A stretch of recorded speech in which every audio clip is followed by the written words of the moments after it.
What if I told you that behind the unforgettable chaos of Full Metal Jacket lies a storm of secrets that Hollywood tried to bury? The movie may look like a polished masterpiece on screen, but the reality behind the cameras was anything but smooth.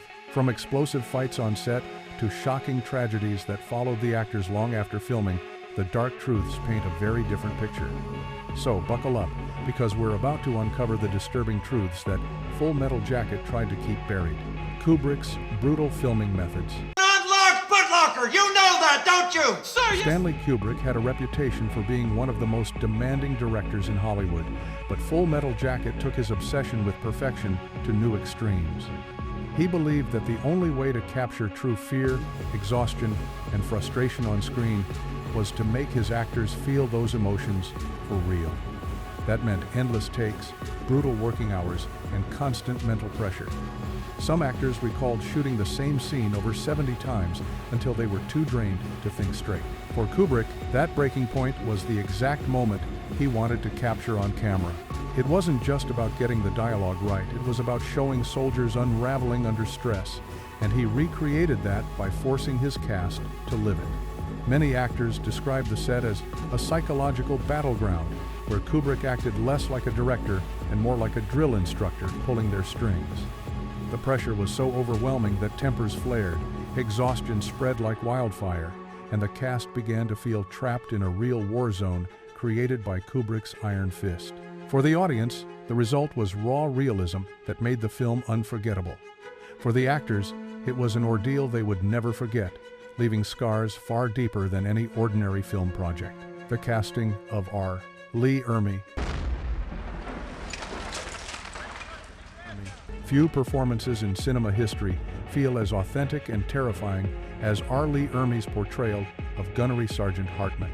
Yet the truth behind his casting is as wild as the character itself.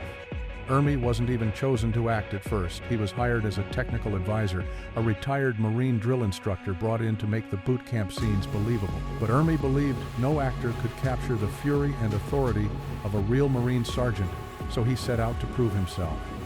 He filmed a video where he screamed insults for hours straight, keeping perfect military precision while people threw objects at him.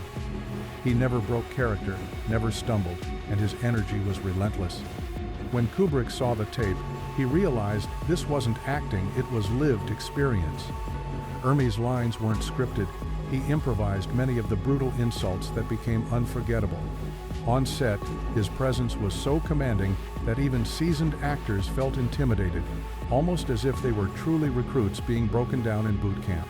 His casting added a frightening layer of realism, but it also blurred the line between fiction and reality, making the experience far more punishing for the cast.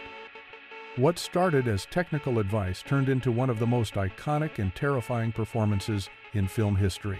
Vincent D'Onofrio's dangerous transformation. Sir, the private said no, sir! Why, you little maggot! You make me... Vincent D'Onofrio delivered one of the most haunting performances in Full Metal Jacket as Private Pyle.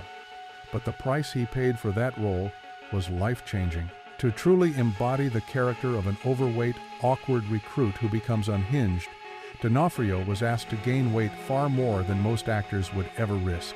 By the time filming began, he had put on nearly 70 pounds, setting a record for the most weight gained for a role at that time. The physical toll was brutal. He moved more slowly, his joints ached, and his stamina collapsed. He admitted that even walking upstairs became a painful task. Beyond the physical strain, the weight gain also affected his mental state, isolating him and making him feel disconnected from his fellow cast members. But Kubrick wanted exactly that. The director believed the transformation would heighten Pyle's sense of alienation, turning D'Onofrio's real discomfort into raw authenticity on screen.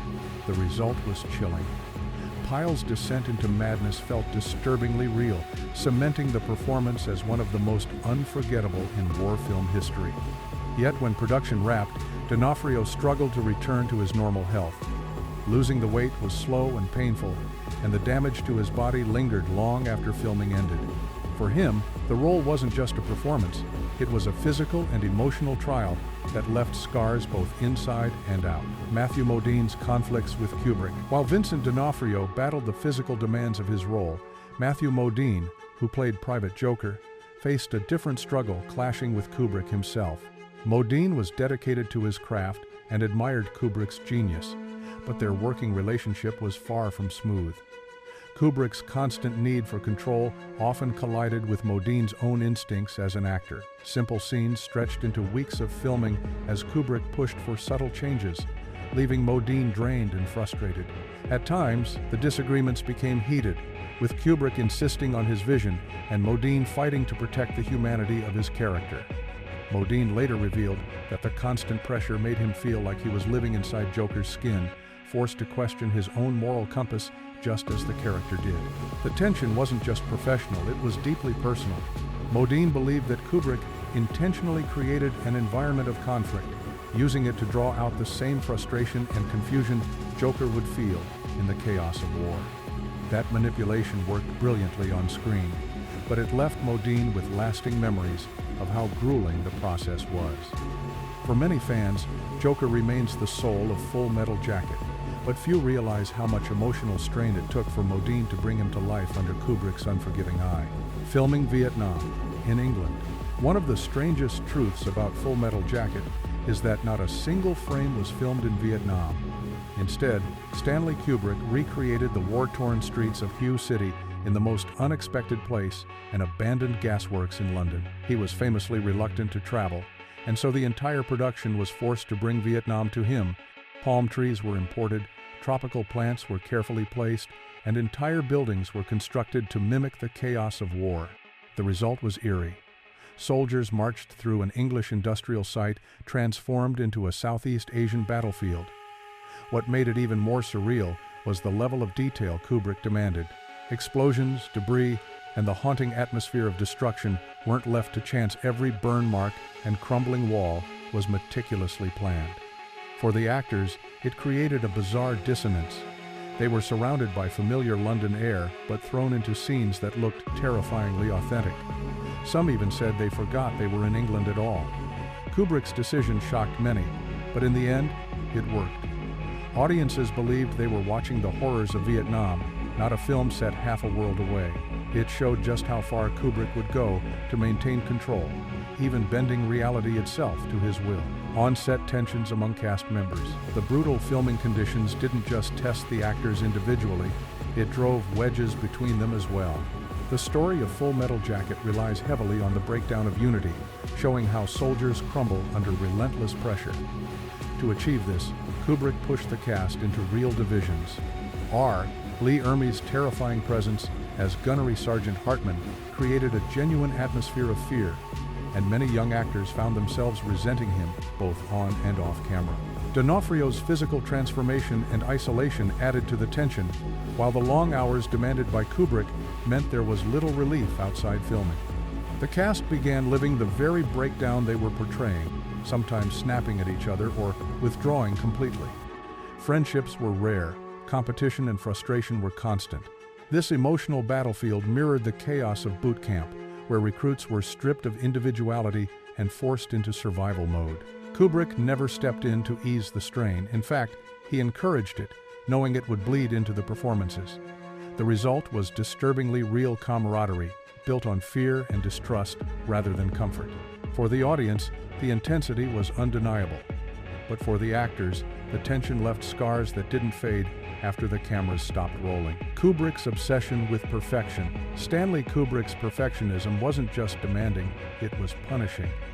On Full Metal Jacket, he became infamous for reshooting the smallest scenes dozens of times until every detail aligned with his vision. It wasn't unusual for a single scene to stretch over days, leaving actors drained and frustrated. Sometimes it wasn't about lines or camera movement at all. It could be something as small as the timing of a glance, the way smoke rose from rubble, or the rhythm of marching boots.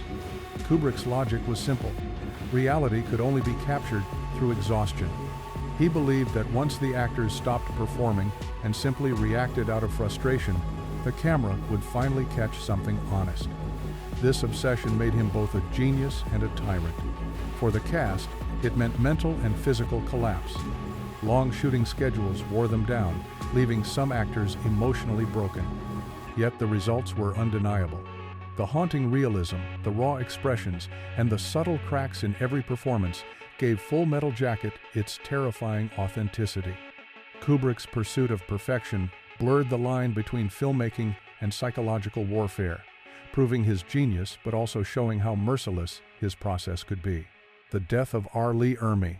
R. Lee Ermey's role as Gunnery Sergeant Hartman defined his career, but it also haunted him until his final days. Ermey brought terrifying realism to the screen, delivering lines that became etched into film history.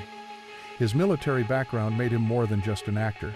He was the embodiment of the Marine drill instructor.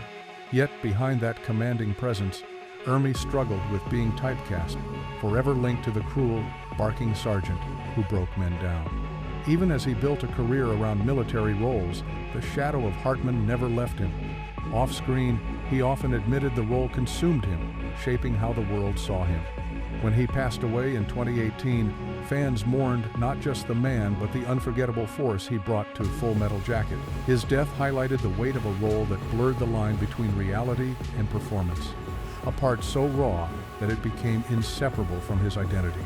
Ermey didn't just play Hartman, he lived him, and that connection lasted until his very last breath. Kubrick's cold manipulation. Stanley Kubrick was never just a director, he was a master manipulator who controlled not only the film but also the people within it.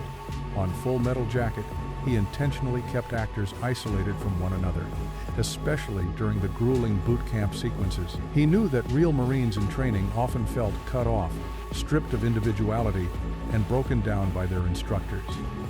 To recreate that atmosphere, Kubrick deliberately discouraged bonding on set, keeping performers distant and uneasy. Actors who might have leaned on each other for support instead found themselves locked in their own private struggles. The tension wasn't accidental, it was engineered. Kubrick wanted their frustration, fear, and mistrust to bleed through every frame.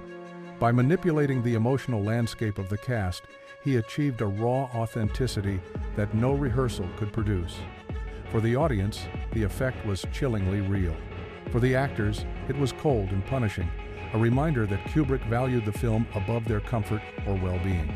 The lingering trauma of the cast. When the cameras stopped rolling, the darkness of Full Metal Jacket didn't simply fade away. Many of the cast carried the weight of their roles long after production ended.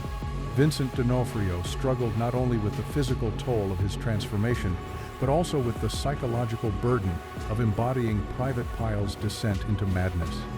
Matthew Modine admitted that living inside Joker's skin left him questioning his own sense of morality.